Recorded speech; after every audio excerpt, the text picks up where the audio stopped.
রাকাত যারা তারাবি পড়ে কিংবা বলে তাদের তারাবি আদায় হবে না।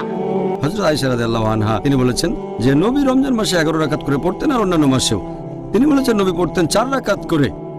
আমি এই রাকাতগুলোর দৈর্ঘ্য আর সৌন্দর্যের বর্ণনা দিতে পারবো না। তারপর আবারও পড়তেন 4 রাকাত, এটার দৈর্ঘ্য আর সৌন্দর্যের বর্ণনা দিতে আমি পারবো না। এরপর পড়তেন 3 রাকাত, তার মানে 8 যোগ 3। তবে যদি দেখেন বিভিন্ন প্র্যাকটিস সালাফি সালেহিনের পরবর্তী প্রজন্ম, তার মানে সাহাবীগণ, তাবেঈন, তাবে তাবেঈন, রেকর্ড ঘাটলে দেখতে পাবেন তারা পড়তেন 11 রাকাত, কেউ 13 রাকাত, কেউ 19 রাকাত, কেউ 23 রাকাত, কেউ 36 রাকাত, কেউ আবার 39 রাকাত পড়তেন। আর আপনি যদি পড়েন মুসান্নাফ ইবনে শাইবা খণ্ড নম্বর 2 পৃষ্ঠা নম্বর 165 ও 166 বলা হয়েছে যে তাবাইনগণ